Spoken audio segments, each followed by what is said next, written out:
What's happening, fam? L.A.R. movement still moving. Book is entitled Lessons from a Non-Custodial Father at Amazon, Kindle, and Create Space.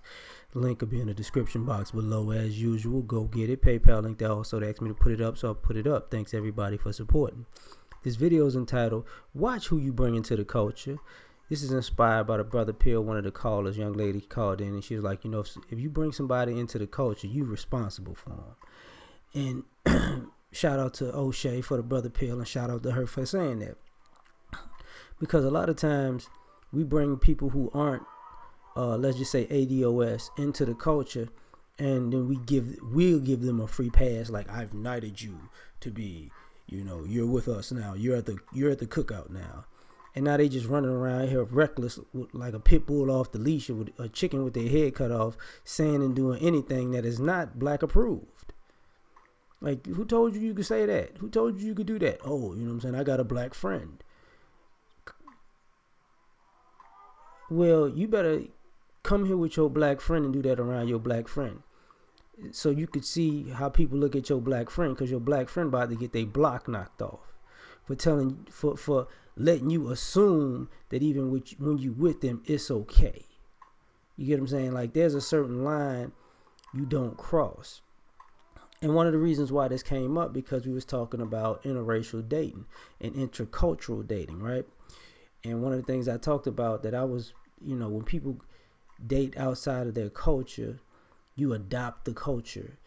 And us as black Americans, we respectfully adopt other people's culture. But most people come into our culture and just so disrespectful. Because what they think black culture is just being disrespectful.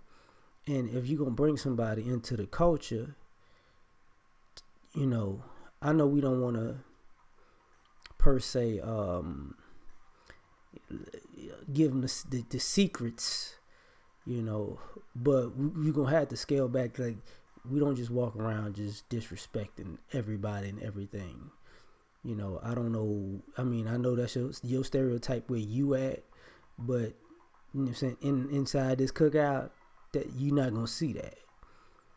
I remember when Al Sharpton took some stupid white dude that was a politician. I thought they was gonna say Pastor Mother and Iced Tea. Huh? What are you talking about? But when you bring somebody in the culture, you got to be responsible for them. And I didn't know you black people did human stuff. Huh? What are you talking about? Because I remember when people, like, using bigger references, when Dr. Dre brought Eminem, Eminem was already into the culture because Detroit and what's your the brother that died, the cool dude, him. But hip hop is it's part of black culture, but it's a part of our culture. It's not the entirety of our culture. Like, that's the problem with most people. But when Dr. Dre brought him in and it gave him a stamp of approval to go national, he was controversial, but they had to make sure he don't say the N-word, right? Because they had to get you snatched up, and had to get Dr. Dre snatched up, even though he hinted at it in the song before. F you up quicker than that. Y'all want to F me up for saying the word. You know what I'm saying? I think it was Criminal. It's Criminal, another song. Like, I think Eminem's third and fourth album was the best. I'm a hip hop fan, so I would listen to a lot of people's stuff. So, and the same thing is, like, I remember when people was like, T.I. brought Iggy Azalea in, and she was just ratchet as I don't know what. And it's like, you gonna bring her into the culture and let her? No, you gotta watch her. That was the same thing with Usher bringing Justin Bieber, even though he was like a kid, teenager at the time when he first came along. But his recklessness, like, I understand it's entertainment, but you brought them here, you gonna watch them. That's your responsibility, because what winds up happening is you get people who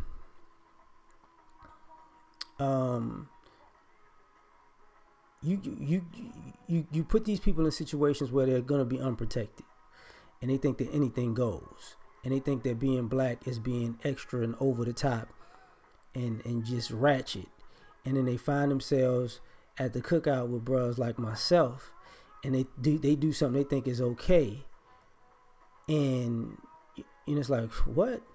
And I remember I was working out at a gym, and there's this chick from, I want to say she's from Honduras. Well, she's from Central America. I think it's Central America because her grandmother's from Central America. And I was like, and then she's like, yeah, she hangs around black friends and this, that, and the third. And she said something. I was like, listen. She said the N-word. I said, listen, you don't hang around enough black people to understand this, but don't think you won't get knocked out if you keep saying that. Everybody that's black don't play that game, and just because we're around the same age group don't mean we cool. You don't see us walking around calling Hispanics racial slurs and epithets that you call each other.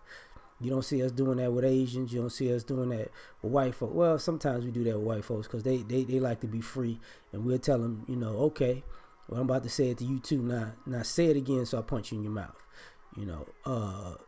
But for the most part, for years I didn't even know the slurs that other groups use towards each other. But over the years, I've learned, because I had to make a point to use these slurs back to these people, so they can go, oh God, that's offensive. You can't call me that. Yeah, you can't call me that. But this is the only way you can understand. And take it back to I got black friends. I got a black spouse. My sister or brother is with a black person. Look, you better put them on speed dial. Because they're gonna get you stumped out. And it's not just about getting you stumped out. They're gonna get themselves stumped out for even clearing this. And I will say this also. Sometimes y'all, we do know y'all use that as an excuse, even if y'all know somebody or don't know somebody. And when you get confronted by being out of pocket, you throw the I got a black friend card out, and people looking at you like, because they're like, your black friend didn't tell you that you could do that. I know your black friend didn't tell you you could do that, because that's a recipe for disaster. Just like I remember when Gary Owen was getting into it with somebody, and he's like, I ain't gonna call you no N-word, but whatever. But he had his wife's black, so he had his wife on the camera. She did it, and it's like, chick, what is you doing? I understand that's your husband. You know what I'm saying? I understand y'all have a long relationship, but just the look of that, what is you doing? Like, I'm so down for my man, I'm gonna call you a phone.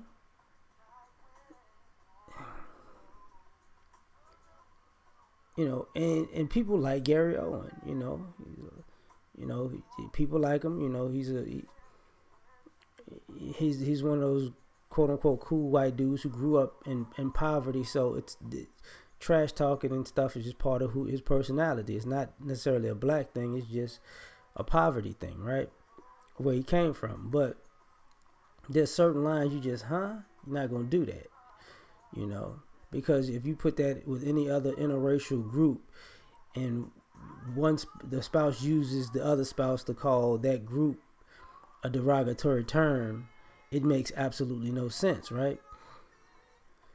And it kind of like is disrespectful to the person, and it makes you question, like, you don't even like yourself to do something like that. So now we got to question why you with the other person. Is it love or is it self-hate? But getting back, because I didn't want to make about that, but it's part of it. Getting back to it is one of those situations where you got to understand that, you know, you can't, as a black person, you don't have the authority to knight somebody as black. You don't have the authority to say, I brought him in, I'm vouching for him, I'm known nationwide, and what I say goes, and everybody, you got a hood pass from sea to shining sea because I said so. Because you know good and well that everybody's not going to be feeling that hood pass that you give. You know, it's not going to happen. So if you're going to bring somebody in the culture, you got to be responsible for them. You watch them.